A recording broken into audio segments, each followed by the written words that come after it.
What's up in your world? Not much. My husband and I are currently on baby step number 2. Good. And I guess we probably feel a good bit of responsibility for our parents. We both lost our fathers at a young age. And my mother doesn't handle her finances very well.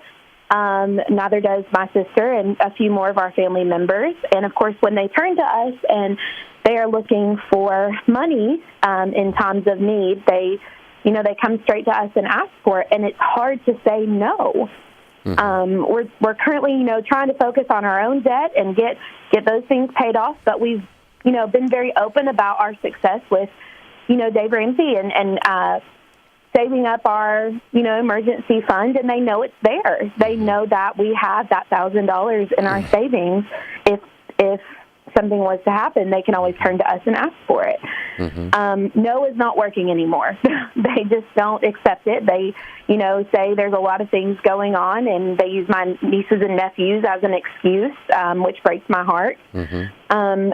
And, of course, I want to see those, my kids, my nephews having, food on the table. Sometimes they say they don't have money for groceries. Mm-hmm. And we have the least income out of all of everybody in our family.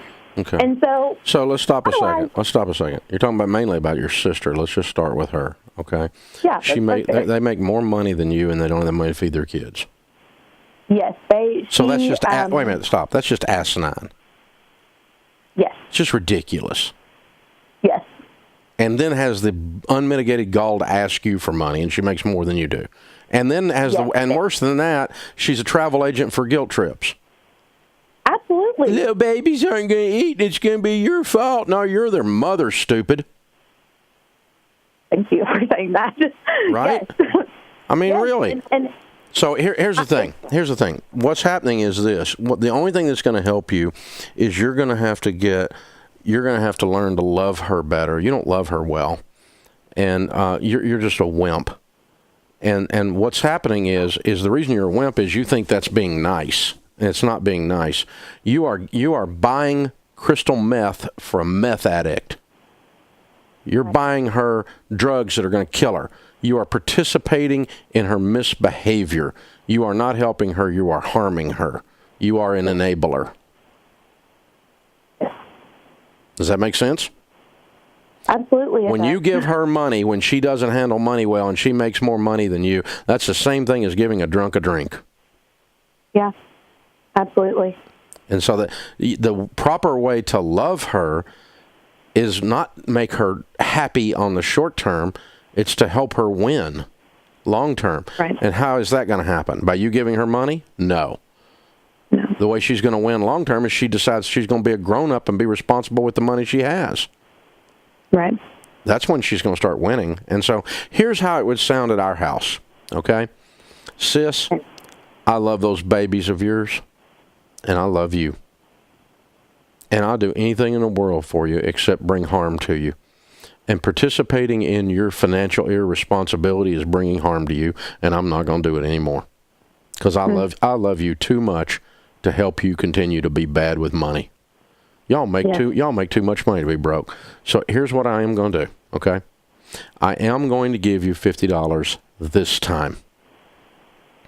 This time. Mm-hmm. This is the last time.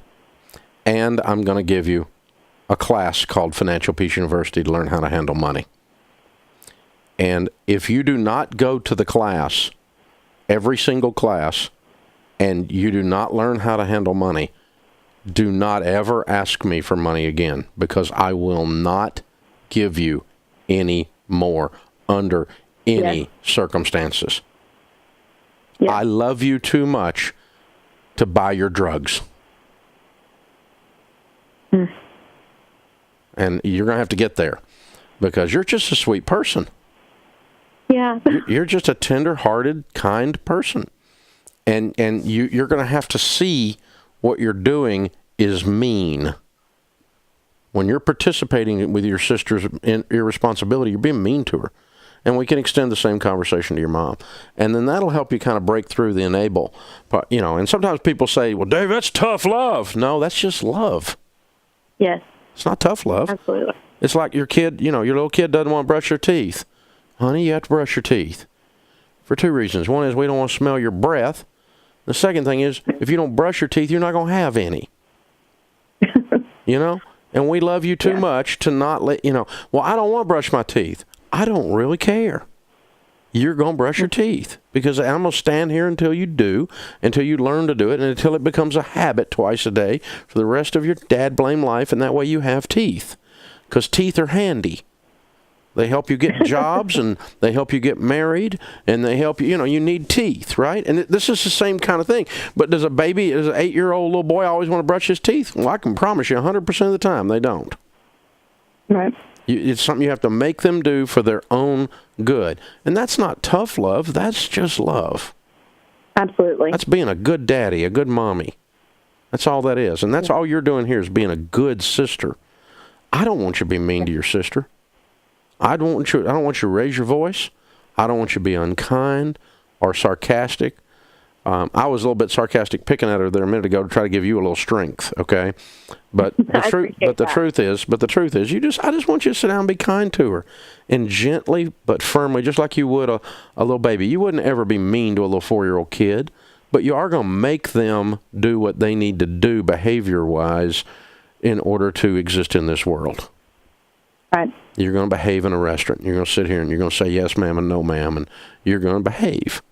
And because you have to learn self-control, little baby. And I love you. I mean, I got these little grandbabies, and there's 5 of them under 5, which means when they're all at the house, one of them is melting down at all times, right?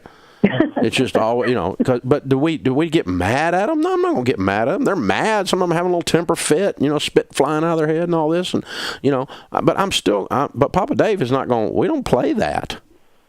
I love you. And you're just going to sit here and you're going to be kind, and you're going to lower your voice a little bit, and we're going to straighten up here, and you can have that same conversation with your sister, and it be a loving conversation, but she's not going to like it. Right. Oh, yeah. We've been there. I'm going to school in January, and I told her, I said, I can't help you anymore. Yeah. Yeah. I can't, our budget is even tighter than what it was, and they know that savings is Amy, there. it's not your job to help her. She's a grown person. Oh, yeah. She's got kids. It's her job. And they got more money than you got. Absolutely. This is ridiculous. Yeah. And your mama's no better. I mean, you're the same situation. Your mother just misbehaves all the time and has gotten away with it, probably since way back when your daddy was alive. Yes. And he just took care of her. None of them knew how to budget, and I was the first one to take the steps to learn how to budget. They don't fill up their cars every time they go to the gas station. They put $10 in it. I fill it up to the top. Yeah. If you want to invest in them, you can do that. Put them in the class. We'll help you. I'll give you a couple memberships if you want to do it. But I'm not. You have to call Kelly back after you have these conversations. Okay. Okay. And tell her. I'll put you on hold. You all can connect, get phone numbers and everything, off-air phone numbers. But and if they don't want to go, I don't give them a membership, right? You don't either. But if they'll go, right, I'll pay for it, and you and I can help them together. But I'm not sending them any money. Oh, agreed. I've done this show for 30 years, and I've heard some really sad stories here on the air, and I've never given a single person here on the air money. Right. And I could have. It could. The whole stinking Dave Ramsey Show could turn into a telethon, But we're not doing that. It's not what we do. We're going to teach you how to fish. We don't give fish away. And that's what you need to do here. The book is called Boundaries by Dr. Henry Cloud. And Miss Amy, you need to read it.